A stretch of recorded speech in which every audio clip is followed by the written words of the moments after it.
Bonjour, bonjour à toutes et à tous. Je vous souhaite la bienvenue. Faites-moi juste un petit signe à l'écran pour me dire si l'image et le son sont OK, si vous m'entendez bien et si vous me voyez bien. Parfait, super.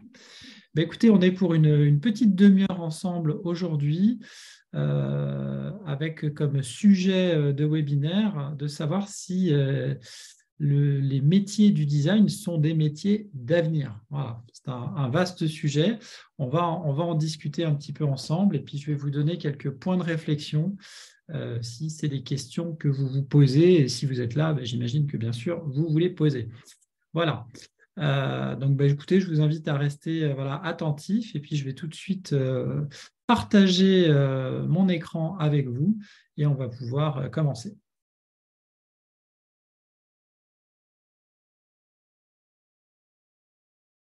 Voilà. Est-ce que tout le monde voit mon écran? Oui, c'est tout bon. Allez, ben, écoutez, c'est parti. Donc, la première question qu'il faut se poser quand on parle de design, c'est d'abord qu'est-ce que c'est que le design? Donc, on va rapidement, je vais rapidement vous faire un petit descriptif de ce que c'est que le design aujourd'hui, parce que c'est quelque chose qui n'est pas forcément si évident que ça. Alors, le design, c'est une discipline qui est à la croisée des arts, des sciences et des technologies et qui est en totale connexion avec le monde d'aujourd'hui. Il regroupe plusieurs spécialités comme le design graphique, le design produit, le design industriel qui fait partie du design produit, le design d'espace et aussi le design de mode.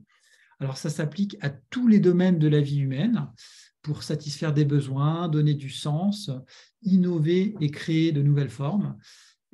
C'est vraiment la créativité qui est mise au service du design aide à améliorer notre quotidien et nos habitudes à une plus ou moins grande échelle. Et cette discipline se nourrit de l'art, de techniques spécifiques, mais aussi de sciences humaines.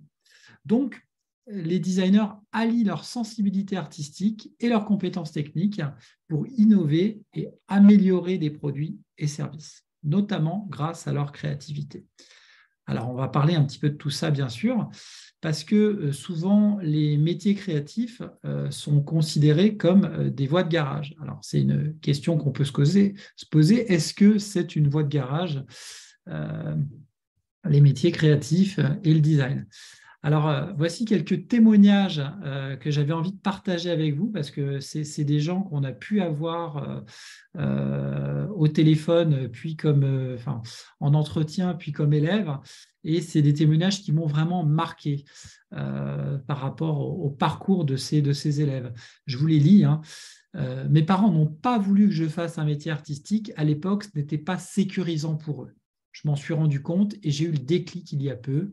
Maintenant, je me lance et je fais ce que j'aurais dû entreprendre il y a bien longtemps déjà. Autre témoignage, je souhaite exercer un métier qui me passionne et dans lequel je peux exprimer ma créativité. C'est un métier que je veux faire depuis longtemps, mais je n'ai pas cru pouvoir y arriver. Encore un autre, c'est quelque chose que j'ai toujours voulu faire, mais je ne m'en sentais pas forcément capable. Je me suis cantonné dans une voie administrative car j'étais mal orienté.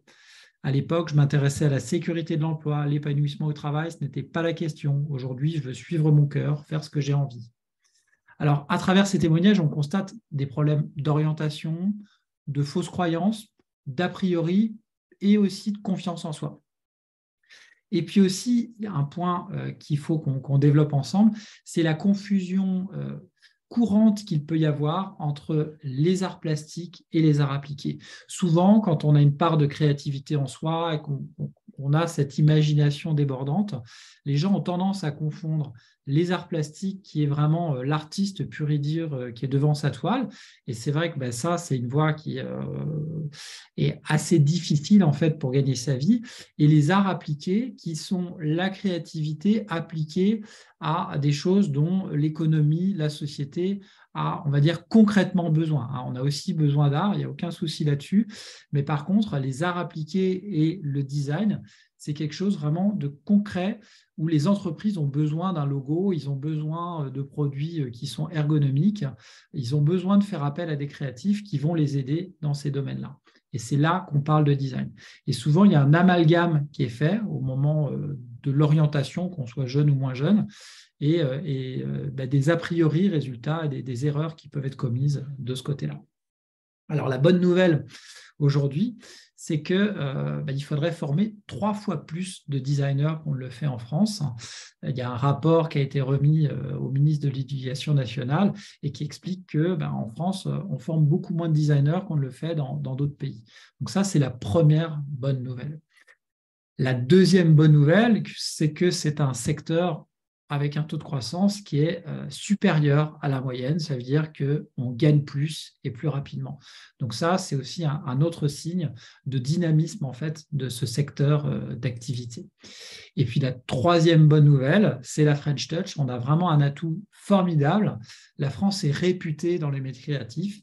Ça veut dire qu'à compétences égales, on préfère les Français. Donc, on a vraiment tous nos atouts là-dessus. Alors, pour revenir un petit peu au design, il faut dire que le design est vraiment partout et il y en a pour tous les goûts. On trouve du design dans les maisons, les écoles, les entreprises, les hôpitaux, etc. Et puis, que vous soyez manuel ou conceptuel, il y a des débouchés parce qu'il y a plein de types de design qui peuvent s'appliquer selon que vous vouliez faire vraiment, vous voulez devenir architecte d'intérieur, vous allez réaliser des plans, mais vous allez aussi aller sur le chantier et faire du suivi de chantier avec les différents artisans. Inversement, si vous êtes beaucoup plus conceptuel, vous allez plus vous retourner par exemple vers l'UX design, vers la conception et la mise en page, le chemin utilisateur dans différents produits. Alors moi, j'aime bien, je voulais vous donner une autre définition du design qui, je trouve, est très parlante et qui a été définie par l'Alliance française des designers. C'est de dire que le design est une méthodologie de résolution des problèmes. C'est un processus intellectuel et créatif et pluridisciplinaire dont le but est d'apporter des solutions aux problématiques de tous les jours. Et ça s'applique à tout, la création d'objets ou d'espaces, de communication, les processus industriels, les services ou politiques publiques. Le tout afin de leur donner un sens, une émotion, une identité, d'en améliorer l'accessibilité ou l'expérience. Bref, de s'adapter à tous les usages. Ça, c'est pour, une fois de plus, vraiment ancrer en vous cette idée que le design est vraiment partout, en fait, autour de nous et qu'il y a énormément à faire. Alors, je vais vous parler de 3 grandes branches dans le design, que sont le design graphique, le design d'espace et le design produit. Quand on parle de design graphique, on parle de design digital. C'est la réalisation de sites internet, d'interfaces web, d'applications. On parle aussi d'UX design. C'est l'interaction avec les utilisateurs, la mise en page web, l'architecture des pages, les scénarios d'usage. C'est un terme qui est très à la mode aujourd'hui parce qu'il y a énormément de débouchés dans ce secteur. Toutes les entreprises se rendent compte qu'elles en ont besoin. L'UI design, c'est plus classique, c'est entre guillemets plus classique, mais il y a tout autant de débouchés. C'est toute la réalisation des visuels, des couleurs, des graphismes, des typographies. Le motion design, c'est tout ce qui est lié aux bandeaux animés, aux publicités. Et puis, le terme d'infographiste, c'est le graphiste pluridisciplinaire dans les PME. Aujourd'hui, dès qu'une PME fait une dizaine de salariés, c'est-à-dire quand même 90% des entreprises en France, on va avoir besoin en fait de quelqu'un qui va être en capacité d'aller actualiser un site internet, réaliser des affiches, des bandeaux publicitaires, prendre en charge tout ou partie de la communication de l'entreprise si celle-ci ne fait pas appel à une agence. Ensuite, on a le corporate design, c'est la construction d'une identité pour une organisation, une entreprise, une collectivité, un organisme public, une association. Ça, c'est une activité à vocation de communication institutionnelle. Alors, pour vous citer vraiment en vrac quelques métiers, mais pour vous montrer que finalement, le mot designer graphique ou design graphique, ça englobe tout un tas de métiers. Je vous cite quelques métiers, c'est le métier de graphiste, d'illustrateur, de routeman, de web designer, de maquettiste, de character designer, de game designer, motion designer, dessinateur. Je ne vais pas tous vous les citer, mais il y en a vraiment beaucoup qui vont se décliner en fonction des spécialités que vous allez pouvoir avoir. Autre grande branche du design, c'est ce qu'on appelle le design d'espace. Alors, dans le design d'espace, vous avez le retail, c'est l'architecture d'intérieur commercial qui s'adresse finalement à toutes les entreprises et toutes les enseignes qui peuvent avoir pignon sur rue. Quand vous rentrez dans un magasin, dites-vous que l'agencement n'est pas là par hasard et qu'il y a quelqu'un qui a réfléchi à tout ça. Mais généralement, c'est l'architecte d'intérieur qui est spécialisé dans le retail. Vous avez le décorateur scénographe, le visual merchandiser pour tout ce qui est vitrine. Vous avez les paysagistes pour l'aménagement extérieur, depuis le jardin jusqu'au territoire. Donc, c'est un domaine assez vaste, en partenariat avec l'architecte et l'urbaniste. Ils interviennent en amont. Vous avez aussi l'architecte d'intérieur. Donc, ce n'est pas la même chose que l'architecte. L'architecte, il construit les bâtiments. L'architecte d'intérieur, il vient intervenir dans l'intérieur des bâtiments. Alors, il peut intervenir en rénovation, en décidant de faire des ouvertures, mais il va surtout réaménager l'espace de vie, en fait. Est-ce que je fais un grand salon, un petit salon, comment est-ce que j'aménage un espace en fonction que j'ai une famille de 3 ou de 5 personnes, que j'ai besoin de 2 ou 5 chambres, etc., etc. Quelques métiers liés au design d'espace, ben justement le designer d'espace, hein, c'est le métier, on va dire, charnière, mais on parle d'architecte d'intérieur, de décorateur d'intérieur, hein, de coach déco, d'homestager. Alors ça, c'est vraiment c'est très à la mode, hein, coach déco, homestager. C'est vraiment les compétences, on va dire, minimales. Et puis après, on doit monter en compétences pour devenir architecte d'intérieur, puisque ça demande beaucoup plus de connaissances dans pas mal de domaines. Étalagiste décorateur, merchandiser, designer retail, décorateur scénographe, designer urbain. Voilà quelques métiers liés à l'architecture d'intérieur et au design d'espace. Et puis, un dernier secteur qui est celui du design produit ou du design industriel. C'est un secteur où il y a pas mal d'opportunités car il est encore peu connu en fait des designers et des créatifs. Et c'est tout le monde de l'impression 3D, du design industriel, du design automobile, du design d'ameublement. Alors, tous ces secteurs, bien sûr, ils sont transversaux, hein, les uns avec les autres. Vous pouvez à la fois être designer graphique et designer produit, ou designer produit et designer d'espace. Quand vous êtes architecte d'intérieur et que vous devez aménager à un moment une cuisine ou qu'il y a des meubles à apporter, des luminaires, ben, il y a des compétences en design produit, en design industriel à avoir. Alors, comme je vous le disais, voilà, toutes ces compétences ces compétences et ces secteurs sont transversaux aux différents métiers du design. Alors voilà quelques secteurs émergents qu'il est intéressant de connaître.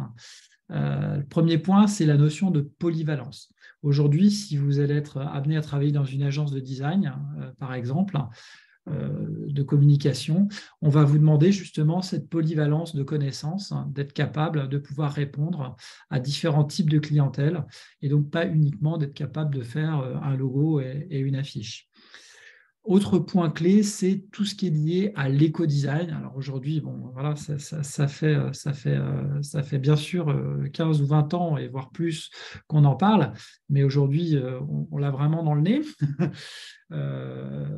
Et en face de nous, mais toutes ces notions de matériaux durables et recyclables, pour une agence web, par exemple, on va s'intéresser à la géographie des serveurs. Où sont positionnés les serveurs d'un site Internet? Nous, typiquement, on avait des serveurs, on travaillait avec un prestataire, on s'est rendu compte que les serveurs n'étaient pas situés en France.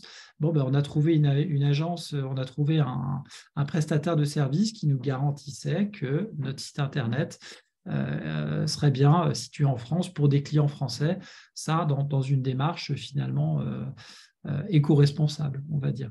Donc, tout ce qui a trait à l'environnement aujourd'hui, dans tous les secteurs du design, que ce soit le graphisme, l'architecture d'intérieur ou le design produit, c'est des points qu'il faut connaître et qu'il faut développer. Ensuite, on a tout ce qui est le design de service, l'expérience utilisateur, l'ergonomie. qui sont des choses à travailler et à intégrer en fait dans votre process de formation ou de formation continue. Et puis enfin, on a tout ce qui est management, c'est-à-dire tout ce qui est chef de projet. Aujourd'hui, on a beaucoup de designers indépendants ou chacun dans des petites structures. Et on a beaucoup de grosses entreprises, de grosses entités qui ont des projets conséquents en fait, de design à mener et qui sont en attente de gens qui ont une capacité de management, mais qui connaissent les secteurs du design. Donc ça, c'est quelque chose qui est vraiment assez intéressant à développer pour concevoir des projets dans différents domaines, que ce soit de l'identité visuelle, du packaging, du web digital, du design d'expérience, d'innovation ou l'image de marque. Il y a des agences aussi qui ont des spécialisations en fait et qui vont aussi être en demande voilà, de chefs de projet et de personnes qui vont pouvoir manager des équipes dans ce domaine-là. Alors maintenant, question du type de contrat que vous allez pouvoir avoir dans le domaine. Est-ce que vous voulez devenir salarié ou freelance? Il faut vous dire que le marché il est vraiment coupé en deux aujourd'hui. On est à 50%, 50% des designers sont des freelances et 50% des designers sont des salariés. Il n'y a pas de bonne ou de mauvaise solution. Ce qu'on constate, c'est que souvent, par manque de confiance, les designers préfèrent débuter comme salariés et puis après, ils deviennent freelance parce que l'avantage du freelance, c'est bien sûr l'organisation du temps de travail, le choix des clients. Il y a une grande liberté et une fois qu'on a goûté à cette liberté, c'est difficile de revenir au salariat malgré bien sûr les inconvénients. Hein, on a les inconvénients de ces avantages qui peuvent être l'incertitude du salaire ou du chiffre d'affaires. Après, pour tout ce qui est lié au graphisme, aujourd'hui, on parle de nomades designers, c'est-à-dire des designers qui n'ont pas de point fixe, qui n'ont pas d'attache et qui peuvent travailler en même temps qu'ils voyagent ou sur leur lieu de vacances. Enfin, leurs vacances, quand ils sont en vacances, ils ne travaillent pas théoriquement. Mais voilà, qui peuvent se déplacer en tout cas en travaillant, qui ont une grande liberté de mouvement. Et ça, c'est vraiment tout un phénomène qui, je pense, n'est pas qu'une mode. Pour tout ce qui est grand groupe, ce sera plutôt des salariés. Une autre solution aussi, voilà, ça c'est une anecdote en passant. Beaucoup avant de devenir salarié, en fait, une agence va peut-être vous confier quelques missions de freelance. Et puis, si elle est satisfaite de vos services et qu'elle a besoin d'embaucher, elle pourra potentiellement faire appel à vous. Alors, voici quelques exemples de salaires dans le domaine du design.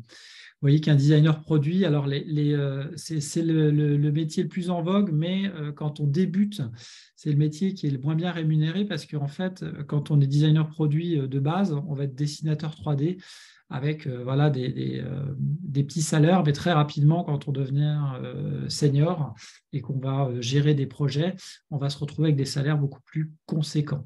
Donc nous, on a vraiment mis, là, sur l'étude, on a vraiment mis les grilles de salaire, pas vous dire les plus basses, mais en tout cas, on n'a pas voulu voilà, gonfler les choses. Vous verrez dans une autre étude que je vais vous montrer après qu'il y en a qui ne sont pas à plaindre, on va dire. Donc, vous voyez qu'en tant que designer produit, on peut démarrer voilà, avec entre 20 et 23 000 euros en brut annuel, mais que dès qu'on est senior, on va passer de 32 à 42 000. En tant que designer graphique, vous voyez aussi les bases de salaire de 25 à 35 K et puis qui vont monter quand on devient intermédiaire ou senior. Vous avez aussi des facturations jour qui sont assez intéressantes à aller regarder. Donc, je vous laisse voilà, lire ces chiffres que vous voyez à l'écran. Mais ce que je vous recommande surtout de faire, c'est tout simplement de pouvoir vous faire votre propre opinion en allant regarder un petit peu les offres d'emploi sur les différents sites, que ce soit Indeed, que ce soit Pôle emploi, que ce soit Monster. Et puis, comme on sait qu'on est sur un secteur où on a 50% de personnes qui sont des indépendantes, qui sont en freelance, allez jeter un œil sur des sites comme Malte, comme 99 Design, graphiste.com. Alors Malte, pour vous donner une idée, Malte, c'est 440 000 freelance. Et Malte, c'est que du freelance qui est dans le domaine du design, alors vraiment sens large du terme, parce qu'il y a aussi tout ce qui englobe le marketing. Mais on ne trouve pas des commerciaux sur Malte, hein. On trouve vraiment des graphistes, donc c'est une plateforme pour les métiers créatifs. Donc 440 000, vous pouvez te dire, mais c'est énorme, il y a énormément de monde et il y a peut-être beaucoup de concurrence. Alors, comme dans tous les métiers, bien sûr, il y a de la concurrence. Mais pour vous donner une idée, Malte, ils ont levé 80 millions d'euros l'année dernière. Donc, quand on arrive à lever une somme pareille, c'est qu'on est dans un secteur vraiment en pleine explosion et en plein dynamisme. Donc ça, c'est aussi des bonnes nouvelles, on va dire, pour nous. C'est de savoir que des plateformes comme ça, de mise en relation de freelance avec des entreprises, si elles arrivent à emprunter de l'argent de cette façon-là, c'est que ça marche très fort et qu'elles sont efficaces. Et si elles marchent, c'est que forcément les freelances gagnent leur vie derrière. Alors voilà quelques chiffres que je vais vous donner pour que vous puissiez vous faire une bonne idée de ce qui se passe dans le secteur du design aujourd'hui. Quand on pose la question en 2020 à des entreprises si elles ont recruté, la réponse est à 73% oui. Et qui plus est, c'est 6 points de plus par rapport à l'année précédente. Quand on repose la même question un an plus tard, on est passé à 80%, donc on a gagné 7 points. Donc, vous voyez, on est passé de 66 en 2019, 73, puis 80%. Donc, c'est des chiffres plutôt rassurants de notre côté. Donc, toujours en termes de chiffres, pour que vous fassiez une idée, c'est designers interactifs. Donc, c'est vraiment des spécialistes en fait, du domaine du design qui sont allés regarder un petit peu les chiffres pour voir tout ça. En termes de rémunération, vous voyez, c'est pour ça que je vous parlais de fourchette basse tout à l'heure. Quand vous regardez ce tableau entre les juniors, les confirmés et les seniors, on a des salaires moyens qui sont vraiment assez confortables dans le domaine. Alors, c'est comme tout, je ne suis pas là pour vous vendre du rêve. Quand vous êtes compétent et que vous avez une valeur sur le marché, vous allez bien gagner votre vie. Si vous n'êtes pas bon, non, vous ferez partie de ceux qui sont au début de la grille, bien sûr. Ça fait partie du jeu.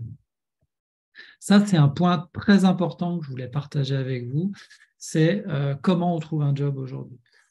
Et c'est quand même un peu dingue de constater que qu'est-ce qui arrive en numéro 1 à 60%, c'est quand même énorme, c'est les réseaux sociaux. Donc à 60%, vous savez que ce qui va vous aider aujourd'hui à trouver un job, à trouver du travail, c'est Facebook, c'est LinkedIn, c'est Pinterest, c'est Instagram.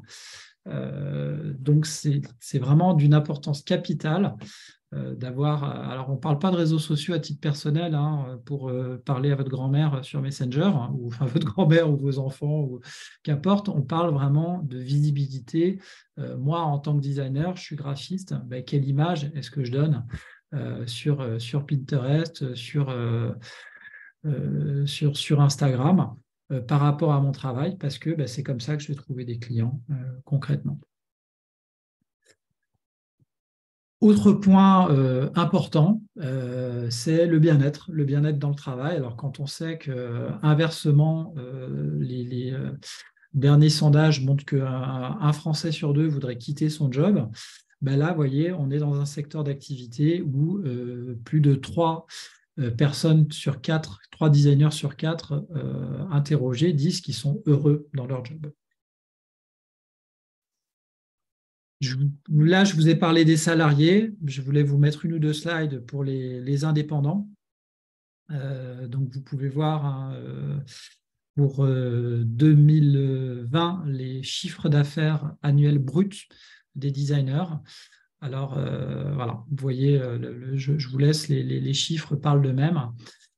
C'est très disparate, mais on a quand même un haut du pavé avec un chiffre d'affaires de plus de 80 000 euros pour 30% des designers pour les indépendants. Et puis, quelle évolution, comment est-ce qu'ils voient les choses. Donc là, la statistique vient de 2021.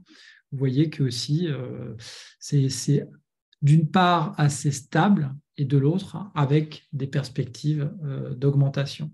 Donc tout ça, c'est vraiment des chiffres pour vous montrer que on est de loin, pas du tout dans un secteur qui est en train de crier famine, contrairement à ce qu'on pourrait croire ou à ce qu'on pourrait entendre parfois de gens qui galèrent. Après, voilà. Ceux qui galèrent, peut-être qu'ils ne s'y prêtent pas forcément très bien. Alors, j'avais juste aussi envie de partager avec vous une annonce. Alors, des annonces, allez sur Indeed, vous tapez le nom de la spécialité qui vous intéresse, designer graphique, graphiste, designer tout court, si vous voulez. Parcourez un petit peu les annonces parce que c'est la meilleure façon de vous faire une idée des attendus des entreprises par rapport du marché du travail. Moi, ce qui m'a intéressé dans cette annonce, c'est d'une part, les compétences de base, hein, bien sûr, la maîtrise des logiciels, l'esprit créatif, la curiosité, qui sont des points clés, mais aussi ce côté importance d'avoir cet esprit de continuer à se former, hein, il le précise bien dans l'annonce, et puis de dire, nous écoutez, on ne recrute pas, ce n'est pas la peine de nous apporter votre diplôme, ce n'est pas notre critère de sélection, c'est votre book. Et ça, c'est quelque chose que vous retrouverez vraiment régulièrement. Alors, ça ne veut pas dire que vous allez pouvoir... Il y a des gens hein, qui sont autodidactes en design, mais ça demande quand même un temps beaucoup plus long, je pense, pour se former, parce que pour aller chercher la bonne information, ce n'est pas évident. Mais pour autant, ce qui est important, moi, je trouve, de retenir là-dedans, et ça, c'est quelque chose qu'on dit souvent et qu'on répète à nos élèves, c'est bien d'avoir un diplôme parce que pour la confiance en soi, pour l'autorité, pour dire, regardez, moi, je suis Bac plus 3 en design graphique ou Bac plus 5. Mais pour autant, l'employeur, le client, c'est très bien, il est rassuré par le fait que vous ayez un diplôme, mais ce qu'il va regarder surtout, c'est est-ce que j'ai envie de travailler avec vous? Et pour savoir s'il a envie de travailler avec vous, il regarde quoi? Il regarde votre book. Est-ce que vos créations m'inspirent? Est-ce que vous avez réalisé? Est-ce que ce que vous avez réalisé pour les autres m'inspire? Est-ce que j'arrive à me projeter dans ce que je vois dans votre book? Donc, c'est vraiment un point clé qu'il faut que vous ayez en tête et qui est lié, voyez, aux réseaux sociaux. Comment est-ce qu'on est recruté quand on est designer? Par les réseaux sociaux. Qu'est-ce que je fais sur les réseaux sociaux? Je vais parler des différents projets et réalisations que j'ai. Alors, un petit retour en arrière justement sur la formation. Est-ce que vous avez eu un emploi pendant vos études? Donc là, c'est tout secteur confondu, hein, c'est étudiants et reconversion professionnelle. Vous voyez que c'est quasi à 50%. Les designers qui se sont formés avaient un job à côté, que ce soit un job alimentaire ou un job parce qu'ils continuaient leur job avant de passer le pas de la reconversion. Mais c'est un point important de savoir ça, c'est de vous dire que voilà, la plupart des gens n'ont pas consacré un temps complet en fait à leurs études. Ils ont partagé ça avec une autre activité. Alors, l'autre point aussi, c'est que les gens qui font des études de design sont plutôt confiants pour la suite. Les chiffres l'ont montré avant, hein, on arrive dans un secteur où, à première vue, il y a du boulot à prendre. Donc, si on s'y prend bien, il n'y a pas de raison que ça ne marche pas. Mais pour autant, un autre point clé, alors c'est d'un autre sondage parce que je n'avais pas ces chiffres-là, mais c'est important pour moi de vous en parler, c'est que les gens se sentent mal préparés à l'entrepreneuriat, au marché du travail et surtout à l'évolution des métiers. Et ça, c'est un point clé parce que je veux pouvoir vous délivrer justement quelques conseils avant de pouvoir répondre à vos questions sur qu'est-ce que vous pouvez faire en plus. Souvent, on résume le fait de pratiquer un métier à des compétences techniques et théoriques. C'est bon, je sais. Moi, souvent, les gens me disent voilà, je connais la suite Adobe, je connais par cœur, donc je peux exercer le métier. Mais malheureusement, non, ça ne suffit pas du tout pour exercer le métier. Et il y a besoin de pas mal de compétences. Et il faut vous dire, quand on sait qu'on est dans dans une vie, on va dire, où on sait que 50% des métiers vont être transformés d'ici 5 ans, que plus de 8 métiers sur 10 sont inventés d'ici 20 ans. Un exemple bête, le métier de community manager, qui est un métier, on va dire un sous-métier du graphisme. Sous-métier, pas du tout du côté péjoratif, mais c'est parce qu'on est entre la communication et le graphisme, dans le métier de community manager. Vous allez regarder le nombre d'annonces qui sont demandées pour ce métier-là. Toutes les entreprises aujourd'hui, quelle que soit leur taille, ont compris aujourd'hui qu'elles avaient besoin d'être sur les réseaux sociaux et qu'il y a un moment, on n'a pas le temps de tout faire et qu'on est bien obligé de déléguer ces opérations-là. Donc, je suis plombier, je veux montrer que je fais des belles soudures. Je prends des photos, mais je ne sais pas les mettre sur Internet, je ne sais pas comment faire, etc. Je suis content de déléguer l'activité à quelqu'un. Ça, c'est juste pour exprimer ce qu'on a du mal à comprendre. Ces 8 métiers sur 10 qu'on aurait à inventer d'ici 20 ans, ils arrivent. Et puis avec le métavers, avec tout ça, vous allez voir qu'on va être en plein dedans, ça va être beaucoup plus rapide qu'on ne le croit. Les conseils et dans les métiers créatifs qu'il faut avoir, c'est de vous dire qu'il faut savoir être disruptif. C'est un mot aussi un peu à la mode. Mais nous, on parle de divergent thinking. C'est une notion, vous voyez un trombone et avec ce trombone, vous êtes capable, vous dites non, je ne vais pas que accrocher des feuilles avec. Je vais pouvoir ouvrir une serrure, je vais pouvoir me gratter l'oreille, je vais pouvoir me curer les ongles. Je vous donne un exemple un peu bête, mais c'est cette capacité à imaginer un usage dérivé d'un objet. Et le designer, il va souvent devoir fonctionner comme ça. Il faut vous dire que vous allez devoir acquérir les compétences de base. Ça, c'est la technique. Et puis, il y a toute cette partie confiance en soi qui est absolument énorme, à compétences égales. Ce qui fait la différence, c'est la confiance en soi. 80% de la réussite, c'est de la confiance. Il faut vous dire ça. Et puis, le troisième point, c'est l'ouverture d'esprit. C'est ce qui va vous permettre de défendre vos idées et d'accepter la critique dans les métiers créatifs. Voilà, vous présentez un logo, vous présentez une charte graphique, votre client va vous dire « ça ne me plaît pas ». Ça ne me plaît pas, ça ne correspond pas à ce que je voulais. Comment est-ce que vous faites?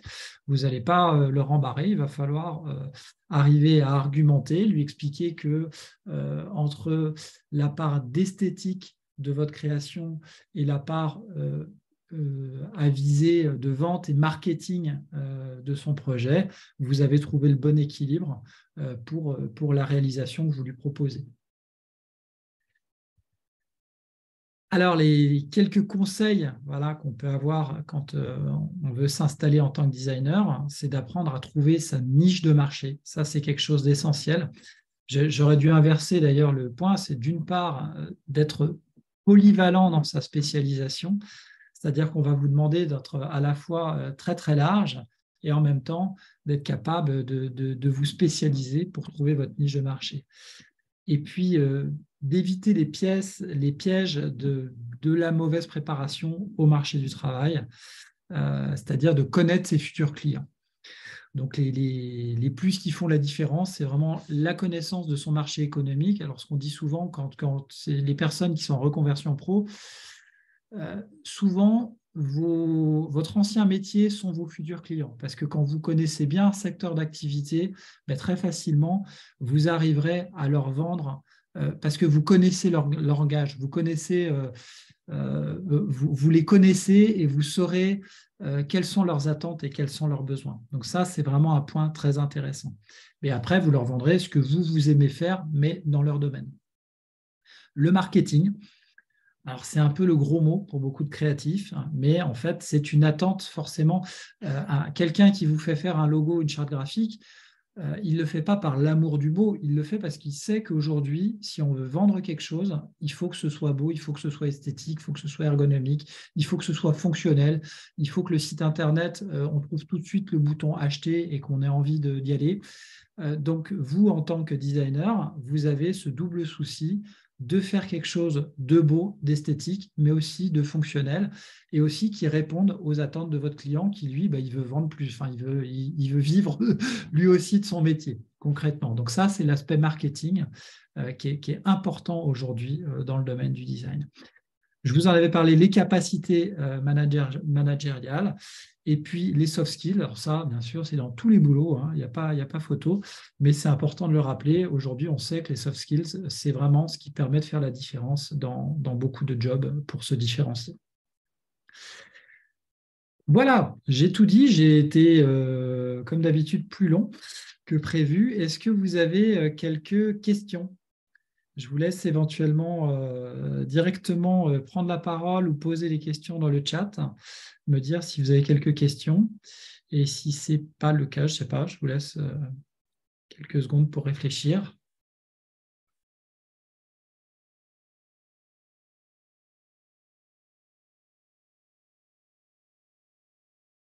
Non, Ophélie, de ton côté dans le chat, pas de questions? Non? Bon, bah, tant mieux, hein, ça veut dire, j'espère que j'ai été limpide. Alors, pour vous remercier d'avoir participé à cette conférence sur le design, on avait un petit cadeau à vous faire. Le petit cadeau, on a reçu beaucoup de mails en fait, de demandes en fait, pour réouvrir en fait, les accès à notre formation Starter. Donc la formation Starter, c'est quoi? C'est une formation sur les bases du design en 30 jours. On vous propose de réaliser un projet de A à Z, du brief client jusqu'aux planches de rendu, avec toutes les explications techniques et théoriques sur tout le programme, et que ce soit en design graphique, en design produit ou en design d'espace. Donc, c'est un petit cadeau qu'on vous fait. Voilà, on a réouvert pour 48 heures en fait, la formation Starter avec 50% de remise sur le tarif. Donc, ça ouvre à partir de maintenant. Ophélie va vous mettre le lien dans le, dans le... Dans le chat actuellement. Merci. avec le bon de réduction. Et Vous non, du coup, pouvez ouais. jeter un œil et si ça vous intéresse, bien sûr, vous pouvez aller plus loin. On vous renverra un petit mail avec le lien, bien sûr, à tous les participants. C'était une demande qu'on a eue ces derniers jours, donc on voulait la présenter aujourd'hui. Voilà, vous la représenter, cette formation starter qui vous permet vraiment si vous n'êtes pas sûr de ce que c'est que le design, bah, vous allez vraiment découvrir ce que c'est qu'un process de design depuis la demande du client, le brief client, jusqu'à la réalisation du projet. Comme ça, alors ça ne suffit pas pour se former, bien sûr, mais en 30 jours, vous avez vraiment une vue complète d'un projet. Et puis, vous vous dites, si je veux vraiment aller plus loin, ben là, je sais à quoi m'attendre, parce qu'au moins dans cette formation, vous aurez vu toutes les bases en dessin, en art plastique, en design, avec la méthodologie de travail. Voilà. Mathieu, tu as quelques questions du coup dans le chat. Ah, les Ouais, fort questions. intéressantes. Donc, et monsieur Allier, ou madame. Alors, ben, je veux bien que tu me lises la question, s'il te plaît, Ophélie. Alors, une question me taraude depuis un moment. Je reçois les mails fort intéressants de votre part, mais qu'est-ce qui pourrait me faire sauter le pas de refaire une formation avec vous en sachant que j'ai déjà un cursus en art plastique et que j'ai déjà entrepris des formations dans le passé qui m'octroyaient la validation d'acquis et d'entreprendre dans mon domaine de prédilection. J'exerce le métier de décorateur et souhaite davantage faire croître mes compétences dans ce domaine par le biais d'apprentissage concret, maîtrise de logiciels spécifiques de modélisation, entre autres. Ok. Bah, là, c'est une question assez précise. Il faudrait qu'on en discute de vive voix, qu'on voit votre book, qu'on voit vos clients. Quelles sont vos attentes, tout simplement? Est-ce que vous avez, si vous exercez déjà le métier, est-ce que vous avez suffisamment de clients pour en vivre? Est-ce que vous avez juste besoin de vous former pour augmenter vos compétences? Est-ce que vous êtes décorateur d'intérieur et que vous voulez devenir architecte d'intérieur, c'est-à-dire augmenter finalement le niveau de compétence de votre prestation pour pouvoir aller plus loin finalement dans les projets de rénovation auxquels vous participez? Ça peut être ça. Est-ce que vous voulez développer vos compétences en communication, en marketing? Donc nous, hein, j'étais pas là pour parler de ça, mais rapidement, on est un établissement d'enseignement supérieur, on est un organisme de formation, on a des formations de niveau Bac+3, bachelor. On va ouvrir l'année prochaine un master sur le sujet, mais je vais juste parler des bachelors en design graphique, design d'espace, donc architecture d'intérieur et design produit. Et c'est des formations, notre vision des choses, c'est qu'il faut faire des formations complètes. On sait particulièrement dans le domaine de la décoration d'intérieur et de l'architecture d'intérieur, il y a pléthore de formations, dont plein de formations très courtes de 1 mois, de 2 mois. Alors, je ne sais pas ce que disent les gens qui vendent ces formations, mais si ils vous font croire qu'en faisant une formation de 2 mois, on peut réellement gagner sa vie. Bon, moi, j'ai des doutes parce que quand je vois le niveau de compétences en fait, qu'il faut obtenir pour devenir architecte d'intérieur, nous, déjà, on est arrivé à relier, on va dire, la quadrature du cercle en arrivant à créer une formation 100% à distance, mais avec le contenu pédagogique d'une formation en présentiel de 3 ans. Je ne peux pas vous dire que vous allez y mettre, nous, notre formation, il y a 1680 heures dessus. Je ne peux pas en enlever une parce que, alors forcément, vous irez un peu plus vite ou un peu moins vite en fonction de ce que vous avez des compétences que vous avez en amont. Donc, dans votre cas, justement, si vous avez déjà des compétences, si vous savez déjà dessiner, si vous avez déjà des compétences en art plastique, toute la méthodologie de travail que vous allez avoir sur les projets de design, puisqu'on est vraiment en mode projet dans la formation, c'est-à-dire qu'on part toujours d'un brief client. C'est comme ça qu'est construit la formation starter. C'est la première vidéo, c'est bonjour, un client vient vous voir et vous dit que il a un magasin à rénover, qu'il vend tel produit, donc, et il a besoin d'une enseigne, il a besoin que vous lui refassiez son intérieur.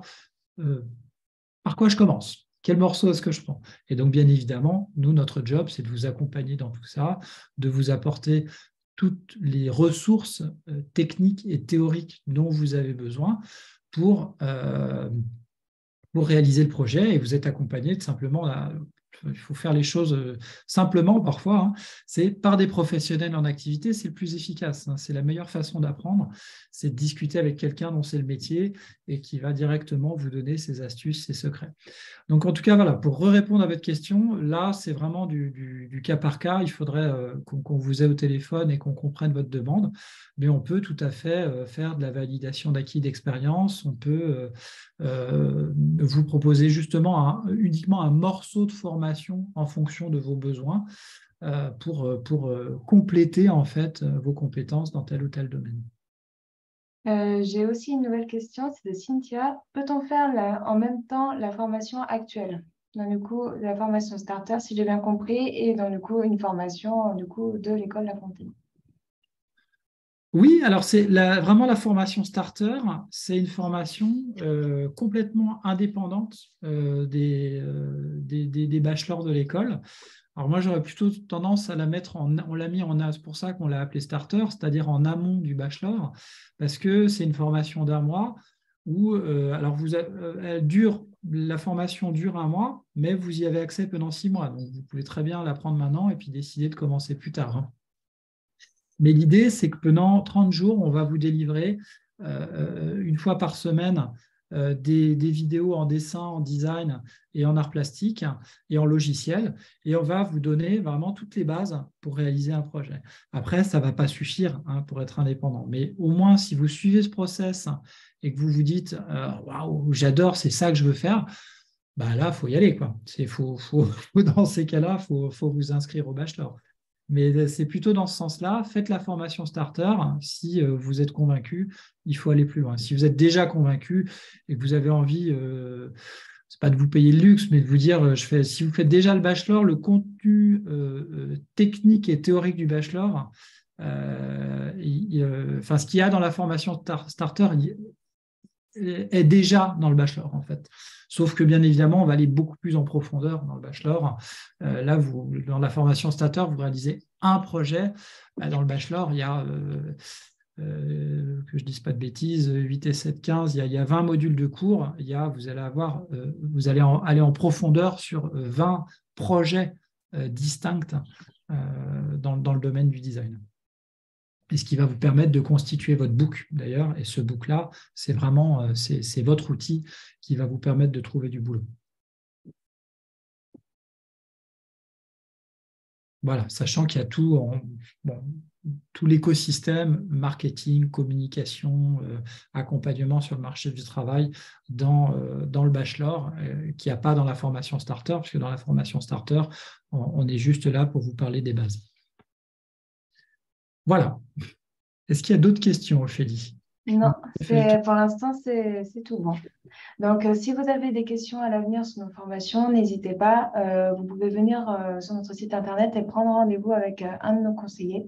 Il vous renseignera du coup sur l'ensemble des formations que nous proposons. Mais aussi, on peut réfléchir ensemble à votre projet. Si vous n'êtes pas sûr de vouloir en fait devenir designer ou autre, ce n'est pas grave. Discuter avec nous permettra aussi d'affiner votre projet, de savoir aussi au niveau des éléments de financement pour votre formation. Nous pouvons répondre à toutes vos questions, donc, du coup, par téléphone et sinon, voilà, en prenant rendez-vous. Merci à vous de votre écoute. Je vous souhaite une belle journée et je vous dis à bientôt. Belle journée à tout le monde. À bientôt.